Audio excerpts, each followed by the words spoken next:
Un país no se define solo por sus leyes, sino por cómo decide recordarlas, defenderlas o traicionarlas. En Chicago, durante un acto conmemorativo de la Asociación Nacional de Abogados Afroamericanos, Joe Biden pronunció uno de los discursos más estructurados de su carrera reciente. Más allá del tono solemne o la emotividad del momento, el expresidente delineó una idea clara, que el sistema democrático estadounidense está siendo desmantelado pieza por pieza, desde la misma presidencia de la República. Mira este video a continuación. We hold these truths to be self-evident, that all men and women are created equal, and deserve to be treated equally throughout their lives. Our Constitution has helped ensure but while we never fully lived up to that idea, we've never walked away from it either. I promised to have an administration that looked like America and appoint a bench that looked like America.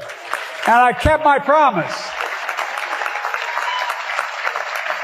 I appointed the most demographically diverse slate of judges ever. Folks, Brown versus Board of Education was fundamentally a case about who we are as a nation. We're the only country in the world founded on an idea. Every other country is based on geography, religion, ethnicity, but we're based on an idea. A sacred proposition rooted in Scripture and enshrined in our Declaration of Independence, carved into our hearts. We hold these truths to be self-evident, that all men and women are created equal and deserve to be treated equally throughout their lives. Our Constitution has helped ensure that while we never fully lived up to that idea, we've never walked away from it either. Our Constitution guarantees a set of basic rights to every single American and sets up institutions to safeguard those rights. Next year, we'll celebrate 250 years since the signing of the Declaration of Independence. But all that soaring rhetoric are just words on pages if we, the people, don't uphold them. The lawyers and judges, all of you in this room, are the first and the last line of defense doing just that. I mean it. An informed and engaged bar willing to fight for and take risks to protect our basic rights. A bench prepared to recognize those rights and rule consistent with the Constitution. Our courts are meant to be a valid check on the excesses of other branches of government, especially when Congress and our executive overreach and run afoul of our constitutional and institutional safeguards, as they are doing now.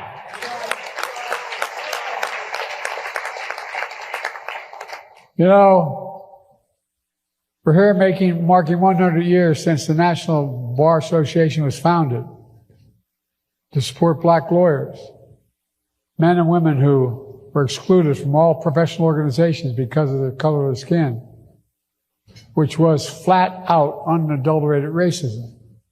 Much of it has changed since then, thanks to the work of the National Bar Association. And so many of you have fought to make this country live up to its highest ideals because you believe, like we do, in a simple truth, that the soul of the nation is worth fighting for. And the soul defines who we are. I believe that it is as true today as it was in 1925. But not since those tumultuous days in the 1960s has this fight been so existential to who we are as a nation, with marginalized groups so dramatically under attack. As a young man, long before I understood the civil rights movement in a political context, I understood it in a human context because of the friendships I made in the black community, being the only employee in the project, my home city of Wilmington, Delaware. I made friends who became like family. As I got older and more engaged, every Sunday I'd go to 7:30 Mass in my own church, and then I'd go to 10 a.m. Mass, church service at the AME church across town. In time, I left for law school. When I came back to Wilmington, to start my career working for a prestigious law firm. That was June of 1968. And as you all remember, Dr. King was assassinated on April 4th of that same year. Riots erupted in Wilmington, Delaware, my state which was segregated by law. Riots erupted, causing significant parts of our city to be literally burned to the ground. The governor kept Wilmington under National Guard occupation for 10 long months. The National Guard was on, and I mean this, if I remember, on every damn corner with drawn bayonet. On every city corner. And historically, it was the longest military operation of any U.S. city since the Civil War. Again, in my hometown, Wilmington, Delaware. When all this was happening, I didn't just see the hurt. I felt the pain because of my close friendships in the community. Like many of you in this room, it caused me to get even more involved in the fight of civil rights and basic democracy. So I decided to leave the prestigious law firm I'd been hired by. I walked across the town square to become a public defender. I quit my job. And I represented mostly black clients in the east side of Wilmington. In 1970, I was convinced to run for the county council because no Democrat had ever won that seat. Unfortunately, I won. My sister ran my campaign. And the Republicans saw something I didn't see. I was elected in 70 for a 4-year term, and they reapportioned me to a 2-year term. And since they couldn't find anybody to run for Senate, they asked me to. And I ran for the United States Senate in 72. And I championed legislation to protect civil rights and support marginalized communities. I was then proud to serve as vice president to our first black president, Barack Obama. And I was proud to ask Kamala Harris to run with me, be the first black woman to serve as vice president of the United States. It was important. As president, I made the cause of civil rights and equality the foundation of everything I did. For example, I promised to have an administration that looked like America and appoint a bench that looked like America. And I kept my promise. I appointed the most demographically diverse slate of judges ever in the history of the United States of America. On top of that list, one of the brightest lawyers I've ever met, Ketanji Brown Jackson, the first black woman on the United States Supreme Court. Justice Jackson, as you witnessed earlier this week, has proven herself to have the wisdom and the character that I saw in her when I nominated her. I appointed 13 black women to the courts of appeals of the United States federal courts. More than every other president in American history combined. And there are other historic firsts as well for Hispanic Americans, Asian Americans, Muslim Americans. And by the way, I didn't just appoint Ivy League judges. I appointed many HBCU graduates.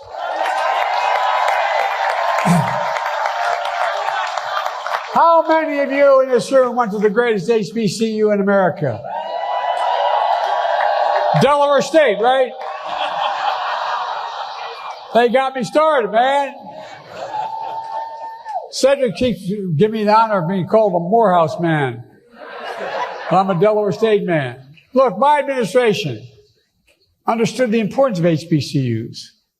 That's why, as president, I invested more money in HBCUs than all other presidents in American history combined. It matters. And I appointed a record number of judges with backgrounds and experience that have long been overlooked by the federal judiciary, like public defenders, lawyers representing labor unions, and the rights of immigrants. And by the way, I was the first president to give the National Bar Association a seat at the table in proposing candidates to the federal bench. So a lot of the names came from you guys. I mean it. Oh, I'm serious. I needed you. I still need you. So thanks, everyone.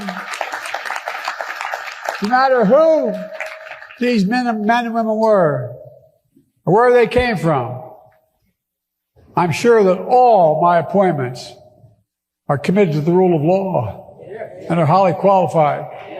Because I know then what I know now. Judges matter. Courts matter. The law matters. And the Constitution matters. I think a lot of Americans are starting to realize that under the pressure we're under now with this guy we have as president. Oh, get ready, folks. This is just starting.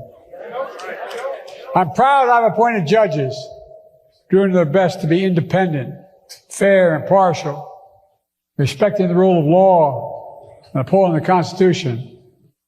I wish I could say the same for the executive branch, which seems doing its best to dismantle the Constitution. Oh, I'm being deadly earnest, man. Which seems to be what's going on. You know, and they're doing it all too often with the help of a Congress that's just sitting in the sidelines and enabled by the highest court in the nation. The rulings they've made. My God.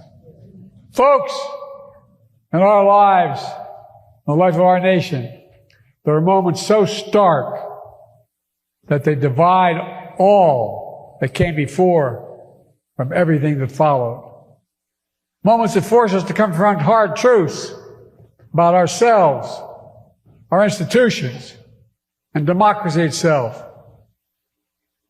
We are, in my view, at such a moment in American history, reflected in every cruel executive outreach, every rollback of basic freedoms, every erosion of long-standing established precedent. We see in the law firms bowing to pressure, bending to bullies, instead of staying rooted in justice and the law, including some of the largest newspapers in America. We see the apparent glee some of our politicians express after watching immigrants who are in this country legally, torn from the arms of their family, dragged away in handcuffs from the only home they've ever known. My friends, we need to face the hard truth of this administration. It has been to ease all the gains we've made in my administration, to erase history rather than make it, to erase fairness, equality, to erase justice itself. And that's not hyperbole, that's a fact. Look, folks, we can't sugarcoat this. These are dark days, but you're all here for the same reason. I left that prestigious law firm in the public defender's office to go to the defender's office years ago. It's because our future is literally on the line. We must be unapologetic of fighting for the future. To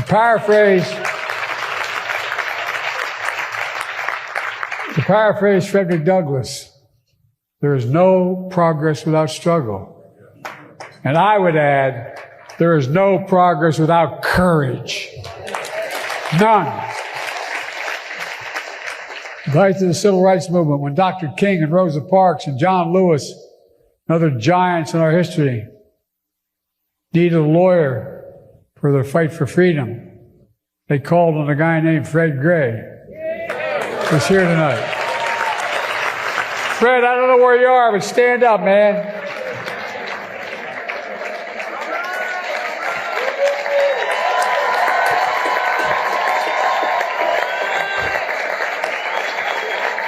Fred was one of the most important civil rights lawyers in our history. Fred's legal brilliance desegregated schools, secured the right to vote for so many. I was honored to invite Fred to the White House and bestow on him the nation's highest honor, the President's Medal of Freedom. Folks, as a reminder that American history from its start has been a constant push and pull. It's a battle that's never over.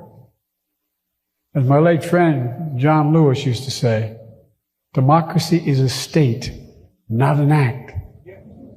Let's remember that in America, the power belongs to the people. And the way to show that power is by voting.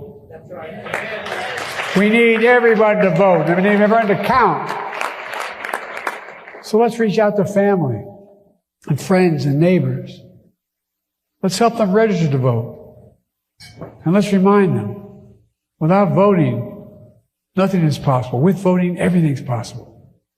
Folks, let me close with this. When President Johnson signed the Civil Rights Act of 1964, he said the following: "This is a proud triumph. Yet those who founded our country knew that freedom would be secure only if each generation fought to renew and embrace its meaning." It's literal. I taught con law for 10 years in law school. I'd always say that. Every generation has an obligation to defend it. But I never, even though I was a sitting senator at the time, believed we'd get to this point. So let me say directly to the young lawyers in this room, it's time for you to renew the enlarge this meaning. It's time for you to lead the fight. It is. As you close the chapter on the National Bar's first 100 years and chart a course for the next century, it's not enough to honor the heroes that came before us. We need new heroes now. No, we do. We need you to follow in their footsteps.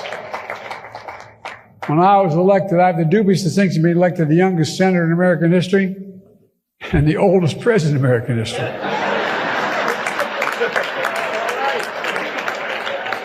It's hell turning 40 twice. Look, some of your potential candidates for office. And when I got elected as the youngest person, I got elected before I could be sworn in. Everybody, and I beat a really very popular guy. Nixon won my state with 60% of the vote. I won by a rousing 3,200 votes. And they'd say, "What's your secret?" What was the secret? There always had to be some secret. And I always told them the same thing, and I mean it from the bottom of my heart. Same thing. You got to know what's worth losing an election over. What are you willing to stand for? What are you willing to fight for? So let me tell you what that means. To all of you here tonight, those just starting out your careers, and those who've been fighting the good fight all your lives. It means take the client who can't write a big check but needs protecting the basic fundamental rights. It means sign on to that brief that may draw the ire of people in power, but you know it's the right thing to do. It means standing firm against unconstitutional actions designed to intimidate you. It means write the article, give the speech, lead the protest, defend the ideas your country is founded on to protect our institutions, to fight for the soul of the nation. Summon the courage, like all those elders here before you did, the people in this room, to commit acts large and small, to bend the arc of the moral universe toward justice, as Dr. King would say. Needs a lot of bending, folks.